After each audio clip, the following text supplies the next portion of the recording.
Hi everybody, this is Dr. Nageswara, Assistant Professor of Physics, SR and Severe Government Degree College, Autonomous Vijayawada.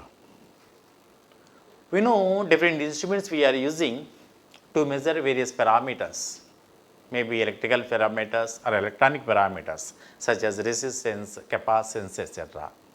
Multimeter is the very big instrument and good instruments to measure various physical parameters or electrical parameters such as resistance, inductance, capacitance. We can measure current, AC current, AC voltage, DC voltage, etc.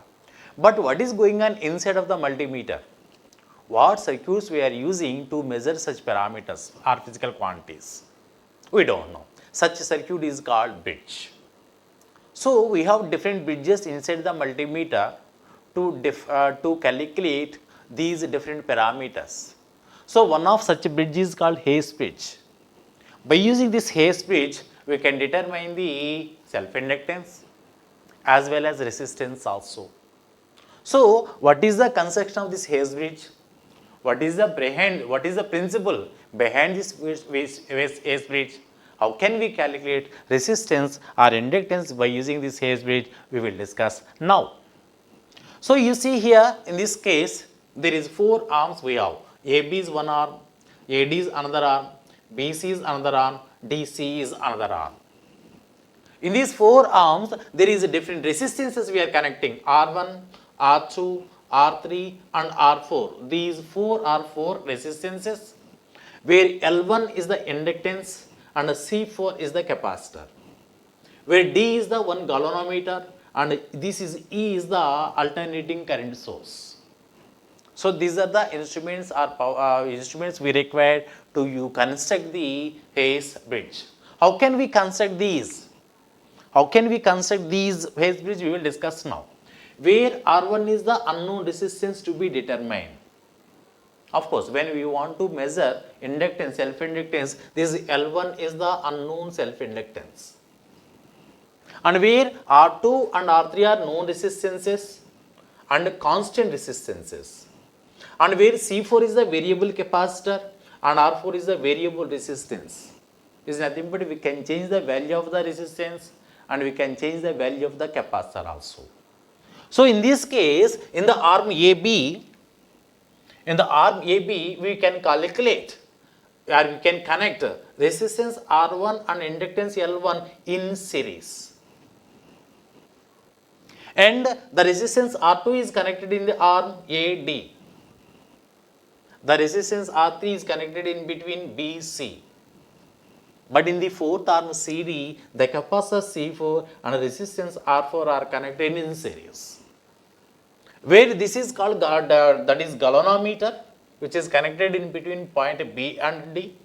Where the power supply AC power source is connected between A and C. So that is about the construction of the Hayes bridge. By using this Hayes bridge, how can we determine the capacitor, inductance or maybe resistance? So to calculate these resistance or inductance, we will use Wheatstone bridge principle. What is this Wheatstone bridge principle? Wheatstone bridge is nothing but it contains also same shape and 4 impedances or 4 resistances we have. In the first arm there is Z1, second arm Z2, third arm Z3, fourth arm Z4. Z1, Z2, Z3, Z4 are impedances which are connected in 4 arms. Same galvanometer is there, same power supply is there. When by varying these resistances, the galvanometer current goes to 0. When galvanometer current is 0, that is called balancing condition. At that balancing condition, the potential differences across the arms is equal. And in such cases, Z1 by Z2 is equal to Z3 by Z4. That is called Wheatstone bridge principle. So before discussing about the Wheatstone bridge, using this Wheatstone bridge principle, what are the impedance across the AB, what is the across the AD, what is impedance across the BC, what is impedance across the CD, you want to learn. So what is impedance across the AB? You see here there is resistance R1 we have, inductance L1 we have. We know resistance always opposes the current. So R1 is same. What about the action of L1? Inductance also opposes the current according to the principle electromagnetic induction. So it opposes the current is nothing but it also has some resistance, that is called inductive reactance. So inductive reactance is L omega, J L omega. J is of course that is imaginary number, L is the inductance and omega is the frequency. So in this case the impedance across the arm AB is R1 plus JL1 omega. Z1 is equal to R1 plus JL1 omega, that is impedance across the arm AB. And impedance across the resistance arm AD is R2 only, that is Z2 is equal to R2. And what is the impedance across the BD arm is, of course there is only R3, that is Z3 is equal to R3. But about impedance across the arm CD, there is resistance R4 is there is no problem. What about capacitor? Capacitor also opposes the current. So it also some resistance. The resistance which is occurred in the capacitance is called capacitive reactance.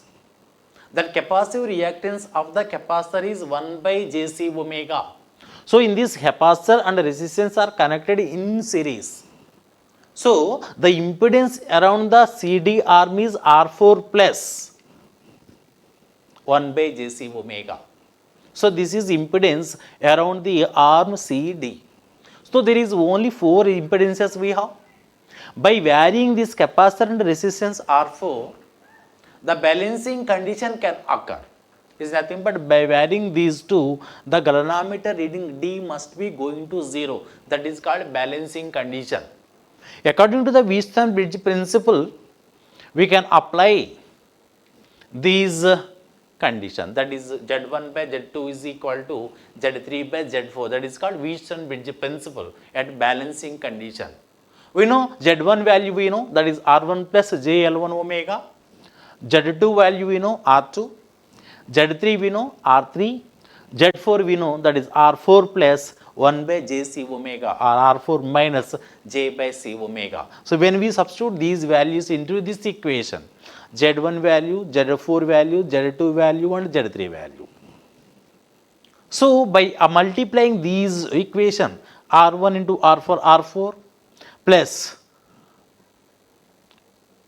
L1 by C4, that is R1 plus J omega L1 R4 minus J R1 by omega C4, that is R2 R3. So by multiplying these equation we are getting this equation.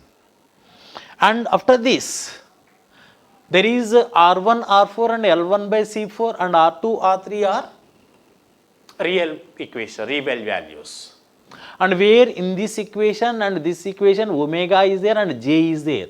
J is nothing but that is imaginary equation. So by comparing these are real and imaginary terms. So by separating the real term R1, R4 plus L1 by C4 is equal to R2, R3. By using this and the second one, by comparing these equations, that is by comparing this equation J omega L1 R4 minus J by R1 omega C4 is equal to 0. By using this L1 is equal to minus R1 by omega square R4 C4. By solving these two equations, inductance L1 is equal to, because when by using this equation R1 value is substituted into this equation, we can get the inductance L1, that is equal to R2 R3 C4 by 1 plus omega square R4 square C4 square. And we can determine resistance R1 is equal to, because when we substitute the value of L1 into this equation, we can get the value of R1, that is equal to omega square C4 square R2 R3 R4 by 1 plus omega square R4 square C4 square. So by using these two equations we can determine the inductance L1 as well as resistance R1 also. So that is actually our aim is to determine resistance or inductance by using this bridge. That is completed, task completed. But not only that, we can determine different factors also. One of that factor is quality factor. The quality factor by using inductance L1 is Q is equal to L1 omega by R1. Of course, we know L1 value already we used in the previous slide. By using that quality factor, Q is equal to 1 by omega square C4 R4. This equation contains, when we observe this, there is some frequency is there, not only here in the resistance equation and capacitance equations also we have frequency. So it is nothing but the capacitance and resistance is depending on the frequency.